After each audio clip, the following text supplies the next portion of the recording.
soalannya macam mana boleh Puan ceritakan sikit pasal bisnes yang Puan buat sekarang ni? Bisnes ni, okey. Assalamualaikum lah. Okey, sebelum tu saya nama Nur Fitriah lah. Panggil Puan Nur. Dan nama tadika saya yang saya jalankan sekarang adalah bisnes pendidikan lah dekat awal kanak-kanak, iaitu Tadika Fitrah Anadan, atas nama Tadika Fitrah Anadan. Okey, permulaan ni kan, permulaan bisnes.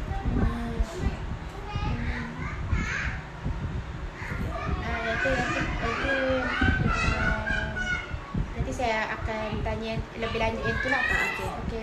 Yang kedua, boleh tak Puan ceritakan sikit latar belakang Puan pasal family, education Puan, lepas tu dengan Okey, untuk saya bukan berasal orang sini lah. Okey. Dan saya nak grow up bisnes ni selepas 10 tahun saya berkahwin. Okey, sebelum tu saya di rumah. Di rumah saya mengajar anak-anak jiran lah untuk membaca, sebab anak-anak saya pun boleh baca. Jadi kemudian saya pergi macam ni. Saya ada orang panggil saya jadi cikgu tadika. Tu cerita dia, permulaan bisnes saya lah. And then untuk latar belakang saya punya education adalah saya pemegang diploma business study.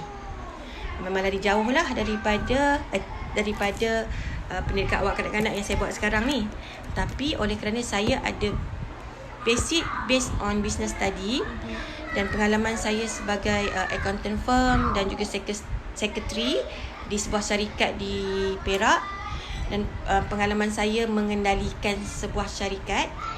Jadi bila saya nak buka sebuah perniagaan ni, tak ada masalah sangat lah, sebab saya mempunyai pengalaman di bidang bisnes.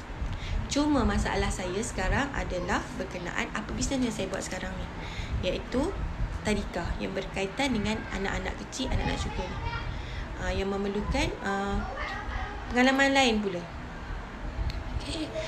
Macam background family saya pula, semuanya mempunyai latar belakang yang berbeza-beza lah. Saya ada 9 orang adik-beradik yang sulung bekerja di pertanian, pegawai pertanian, KP. Lepas tu yang kedua penguatkuasa di Kelang. Yang ketiga saya. Yang keempat cikgu. Yang kelima polis. Yang keenam pegawai MADI. Yang ketujuh pegawai Kementerian Kerja Raya. Yang ke-8 pegawai peladang. Yang ke-9 yang bongsu sekali cikgu. So yang lain semua bekerja di bawah kerajaan. Kecuali saya lah yang buka bisnes sendiri. Itu antara latar belakang pendidikan dan juga family saya lah. Okay. Macam mana Puan boleh terfikir untuk buka tadika ni sendiri? Okay. Dia macam ni, dia bermula dengan pengalaman saya sebagai seorang guru tadika. Okay, saya bekerja dengan orang lah. Sebelum tu saya hanya mendidik anak-anak saya di rumah. Maknanya 5 tahun anak-anak saya dah boleh membaca. Jadi bila daripada situ ada jiran-jiran yang tengok dan diorang hantar untuk tuition bacaan dengan saya. And then ada orang nampak saya, panggil saya menjadi cikgu tadika lah. Walaupun saya tak ada pengalaman langsung mengenai pendidikan awal kanak-kanak, tetapi dalam pada saya tiada pengalaman. Saya sambil saya bekerja tu, saya masuk pelbagai kursus yang berkaitan dalam bidang pendidikan awal kanak-kanak ni lah. Ada saya ambil kursus, dulu saya kursus pasti. Saya bekas cikgu pasti lah. Kursus pasti saya habiskan sehingga diploma pasti lah, diploma perguruan pasti. Sijil perguruan pasti. Okey, di situ setiap cuti sekolah kita akan saya akan dihantar kursus lah. Saya akan dihantar kursus bagaimana untuk menjadi seorang guru pendidikan awal. Pendidikan awal kanak-kanak kan, macam yang semua belajar lah. Dia bukan macam cikgu-cikgu biasa. Dia kena banyak menggunakan BBM. Dan selepas tu bila saya dah jadi cikgu, tiba-tiba pasti tu tutup kan. Saya tak ada modal tau. Sebabnya cikgu mesti gaji berapa saja, 250 macam tu kan. Tapi dengan keberanian yang saya ada, dengan pengalaman yang saya ada, dengan wang simpanan yang saya ada, saya buka bermodalkan RM2,000. Macam mana tu RM2,000? Hanya orang-orang yang RM2,000 tu sikit. Sebab setengah orang nak buka kena ada RM30-40,000. Macam mana saya boleh modalkan RM2,000? Semua atas pengalaman lah. Cara kita mengurus kewangan. Dan masa kita nak buka bisnes tu, kita tidak nak buka ni, maksudnya macam ni, tidak dapat untung dulu. Faham tak? Kita buka, saya beli yang asas saja, meja pendaftaran, banner tu saya letak di depan rumah yang saya sewa. Rumah tu saya cat dalam kosong, saya bersihkan, tapi tak ada apa, sebab tak ada apa-apa ni. Bayangkan tak ada apa-apa, orang nak buka dengan 20-30 ribu, saya hanya menggunakan 2,000 saja. Okay. Kemudian saya buka pendaftaran dengan hantar banner. Saya buka meja. Okay, parent mai datang, kita buat iklan banyak sikit lah, lebih sikit lah. Banner letak rata-rata. Maksud orang tak kenal kita lagi, tak kenal pun ada ni siapa. Okay, diorang datang. Permulaan adalah 30 orang saja murid saya, 30 orang dan 5 orang guru. Saya memang tak fikirkan kepada keuntungan, saya fikir untuk menaikkan saja. Sebab tu guru saya ramai. Okey, bila waris tu datang bagi respon apa semua, bagi duit, saya tak gunakan duit tu. Duit tu saya gunakan untuk yang sepatutnya. Kalau baju, kalau duit pendaftaran contoh RM50 masa tu, sikit ya, RM5 masa tu. Duit RM50 tu lah untuk saya beli barang-barang, untuk macam keperluan meja, kerusi, apa yang perlulah, rak buku kan. Dan yang lebihnya kan dia ada banyak yuran detail kan. Yang lebihnya kalau dia kata buku, saya tak kausik, itu memang khas untuk buku. Kalau baju, khas untuk baju. Memang kita dengan yang tak ada modal ni memang tak boleh usik lah duit tu. Macam tu lah macam mana bisnes saya bermula. Lepas tu nak tanya macam apa risiko yang pernah ada waktu dah run tu, lepas tu solution yang pun buat? Banyak. Nak buka tadika ni memang stres. Tension. Pertama, masalah dengan parent. Kedua, anak-anak. Sebagai bos pula, semua sekali termasuk staff. Kan? Staff ni, saya nak cakap lah muda-muda ni. Okay? Ada yang okey, yang boleh ikut peraturan, okey, yang tak boleh ikut pun ramai, yang melawan pun ramai, kan? Jadi yang bermasalahnya nanti pada majikan. Itu satu, memang stres. Memang stres. Waris pun kita stres juga dengan sebab anak tak boleh usik tu, anak tak boleh usik sana kan. Solutionnya kita buat peraturan, rule undang-undang tadika, sama ada untuk staff, untuk parent ataupun untuk murid. Kita akan buat rule lah, kita akan buat taklimat waris untuk first day masuk. First day masuk tu akan ada taklimat lah. Kita terangkan rule kita semua. Contoh kalau waris, saya akan beritahu tadika ni ada peraturan, so kena ikut peraturan tadika lah. Tak boleh ikut peraturan waris. Kalau 10 orang waris bagi peraturan, macam mana saya nak run tadika? Tak boleh kan. Lepas tu kalau tak boleh terima, memang tak boleh lah tadika sini. Begitu juga dengan staff. Staff kena ikut peraturan, tak boleh lah ikut kepala sendiri kan. Kalau staff ikut kepala sendiri, nak jadi apa tadika tu? Saya sendiri, saya tak boleh nak datang, saya tak boleh nak run, saya tak boleh ni kan. Jadi di situlah masalah. Lagi satu masalah mengenai anak-anak. Biasalah budak-budak kecil kan, kencing, berak, lepas tu bergaduh. Kadang-kadang cikgu depan mata pun calar sikit tak boleh, tu sikit tak boleh. So kita kena maklum kat parents yang tu dengan cara macam mana kita nak menangani dia.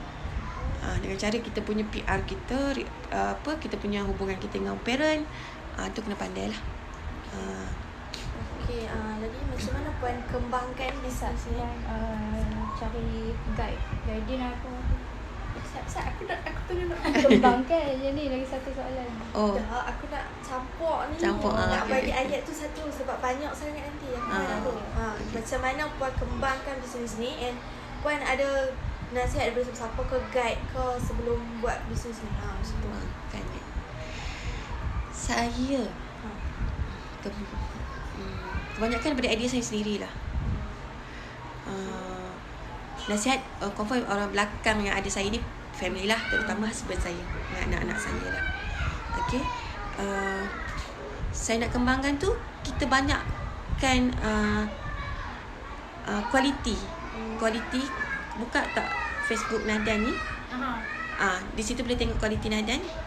Murid-murid boleh membaca. Kualiti memang kena jaga.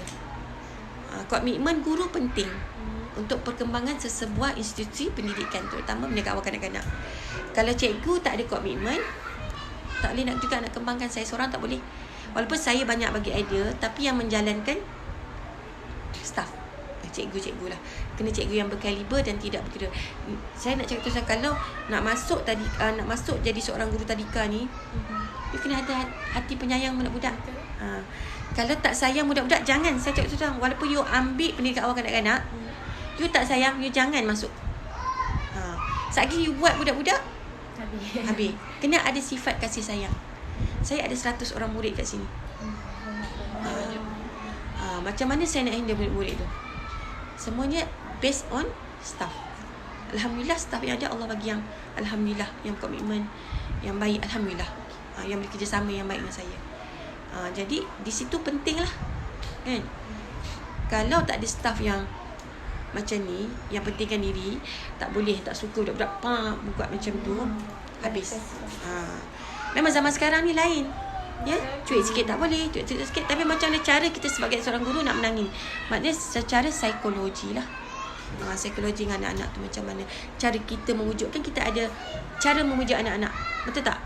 Macam mana kita nak tarik perhatian anak-anak, menggunakan apa? Induksi, menggunakan perhatian, apa benda yang ada di sekeliling kita sebagai seorang guru. Rasa semua tahu dah, kan? Macam mana? Okay.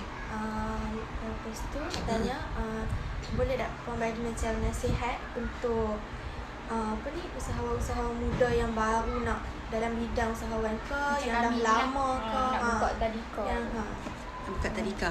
Okay, boleh. Satu, mentality health yang kuat. Dua, sanggup terima apa juga kecaman, apa juga cabaran, apa juga masalah. Sebab tadika ni nampak senang, bukan satu benda yang mudah. Okay, tahun pertama, tahun kedua you akan menangis, tahun ketiga, tahun kelima, hampir setiap tahun you akan menangis. Okay, jadi pengalaman tu penting. Before you nak buka tadika, better kerja dengan orang dulu. Cari pengalaman sebanyak-banyaknya. Even saya pun nak buka pun, saya kerja dengan orang dulu, kan. So bila kerja dengan orang, kita ambil mana yang okey, kita serap. Yang tak okey, kita janganlah. Okey, contoh bos tu kuku besi, kita jangan jadi macam tu. Kita ambil yang baik pada bos tu. Kita jangan tekan orang bawah ni sampai satu tahap yang dia tak selesa. Faham? Jadi macam mana nak grow upnya bisnes ni adalah staff tu lama dengan kita. Macam saya buka 2016. Saya starting 2016 sampai sekarang. Staff saya daripada 2016 ada 5-6 orang. Stay lagi kat sini. Daripada anak dara sampai anak 3 pun stay lagi kat sini. Itu antara satu sebab kenapa. Melainkan yang keluar tu masalah atas diri sendirilah. Satu, nak kahwin, mungkin dia berpindah, sambung belajar, kebanyakan macam tu lah. Dia based on kita tengok pada staff tu berapa lama dia kerja kat sini. Macam tu. Jadi macam saya kata, nak buka kena ada orang kata bakat lah satu. Sayang dengan budak-budak. Tu salah orang kata. Lepas tu kita ni buka ikhlas kerana Allah Ta'ala pertama. Jangan kita buka fikir duit. Kalau you buka fikir duit dulu, you takkan dapat apa, kan? Macam orang saya, orang tengok buka banyak duit you tahu tak you nak bayar staff berapa? Saya 11 orang staff. Okay, waris kadang yuran kadang bayar, kadang tak bayar, kan? Bulan depan pula. Macam mana you as a boss nak manage duit keuangan? Tu atas diri sendiri lah, kepakaran dan bakat. Okay. Next, macam mana Puan uruskan staff Puan ni? Ada tak pelatihan ke apa-apa ke? Ada mana-mana khusus yang maksud dianjurkan oleh PPD. Okay, saya berdaftar dengan KKM lah. KKM pula. KPM. KPM. So kadang-kadang PPD akan buat slot untuk cikgu-cikgu baru ataupun slot apa-apa slot lah saya akan hantar. Okay, ataupun saya akan hantar mana-mana kursus di luar yang ada berkaitan dengan ni lah pendidikan. Jadi kat situ guru-guru yang tak ada pengalaman pun lagi yang tak ada basic bab diploma pendidikan awal kanak MIPAK ni pun diorang boleh belajar daripada situ lah cara macam mana untuk mengajar budak-budak ni. Macam saya sendiri, saya ambil kursus permata pendidikan awal kanak-kanak dia just taska kan, tapi kita boleh combine lah kat tadika ni, kita boleh guna pakai di tadika. Dan saya pula ambil kursus yang sijil perguruan pasti kan. Jadi di situlah saya combinekan macam mana nak mengajar cikgu. Dan saya sendiri bagi talk kat cikgu, bagi kursus kat cikgu. Cikgu saya lah. Sebab saya nakkan yang terbaik kat dalam ni. So boleh tengoklah macam mana dekat dalam tadika tu, Facebook tadika tu. Memang komitmen cikgu perlulah untuk budak-budak capai kemenjadian diorang macam mana. Kat ni boleh baca Jawi, boleh baca English, boleh baca ni. Kalau nak buka, you tak boleh handle semua tu, fikir 10 kali, kerja dengan orang. Ambil pengalaman. Lagi satu, kita kerja tadika ni jangan ada expect gaji tinggi lah. Walaupun kita ada diploma, pergilah tadika swasta, you nak cari 1,500 tu pun susah. Okay, macam saya memang ikut law buruh lah. Saya bayar ikut per jam RM7.21. Kalau sampai petang memang kasih RM1,500 lah. Tolak-tolak PSP sok-sok semua tinggal berapa je lah kan. Kalau sampai kat sini ada yang pukul 6.30 pagi, 12.30. So 6 jam kerja saja. Tak kena rak lah RM7.21 dah berapa jam. So dia orang akan dapat maybe 900 ke 600 macam tu lah sampai 12.30 hari. Dia ada peringkat-peringkat dia lah. Kalau you kerja kemas sekalipun, satu guru 34 orang murid contoh, you rasa boleh ke budak-budak tu dapat? Ramai tak boleh. Lepas tu atas kepala semua atas kepala cikgu seorang tu. Macam owner dah. Kan? Lepas tu nak beli barang, nak claim pun susah. You kena keluarkan you punya duit sendiri dengan duit yuran yang ada lah. Yuran pun sebulan RM20 je macam tu kan. Pembantu mungkin ada seorang, tapi kalau pembantu tak datang, boleh bayangkan tak? Boleh. Kalau you sakit tak sakit, you kena duduk juga. Baik perpaduan ke kemas, you kena duduk juga. Pras saya tak sure lah, mungkin ada cikgu ganti. Pras sekolah rendah kan. Tu kena ada ijazah lah yang tu. Ijazah perguruan. Kalau diploma di awal kanak-kanak ni daripada NITA ke daripada swasta, selalunya masuk on tadika swasta lah. Dan juga tadika mungkin kemas, mungkin apa lagi perpaduan kan. Tapi kalau kemas tu lah you kena handle seorang-seorang. So saya ni banyak pengalaman, you cakap lain sikit lain pula semua. Okay, kelayakan untuk staff, Puan ni ada kelayakan apa-apa? Kena diploma ke, SPM, berapa A ke atas ke? Saya sekurang-kurangnya ada diploma pendidikan awal kanak-kanak lah. Tapi kalau tak ada pun tak mengapa. At least SPM dia okey, SPM dia okey dan dia nak kerja lama.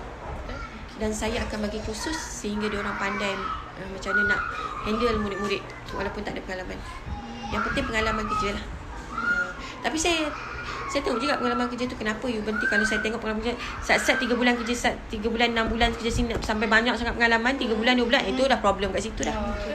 Situ bukan problem syarikat tu. Hampa tu yang problem. Macam tu. Saya dah terlalu matang dah nak handle orang, jadi saya akan tengok kat situ lah. Kalau you kerja setahun, pengalaman 2 tempat je, itu better lah kan. Maknanya you suka kerja kat situ dan tahu, maknanya tak ada masalah you lah. Ni kalau kerja set tak mau kat mana-mana kerja nak cakap memang susah. Pergi masuk kerja-kerja mana memang akan ada bos ni, tapi hati kita lah, kita nak kerja, kita seronok dengan anak-anak ni kan, kita sayang anak-anak ni. Tapi kalau kita tak sayang anak-anak ni, saya kata jangan. Fikir dulu. Kalau tu you jadi bos. Bos pula you nak handle staff pula.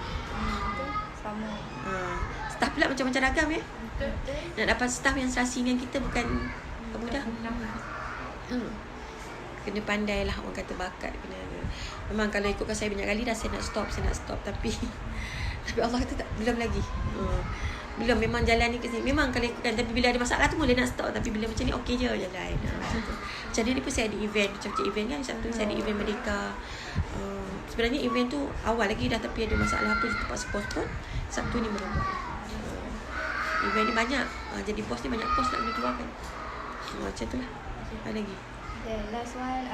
Macam nak bina hubungan puan dengan parent-parent yang hantar anak dekat sini? Kita based on hubungan baik dua hala. Kita dah cakap masa taklimat, tolong beri kerjasama. Jangan push cikgu sangat, jangan kacau cikgu, ikut rule yang telah ditetapkan. Maksudnya lagi satu, kita akan akan tengok. Okay, kalau ada waris respon anak dia macam ni, kita akan respon. Kita akan siasat sama ada salah pada pihak tadika atau salah pada cikgu. So kita akan siasat dan kita akan cara kita bercakap dengan waris tu pun kena elok lah, supaya dia tak rasa macam something bad lah kat kita kan, macam tu.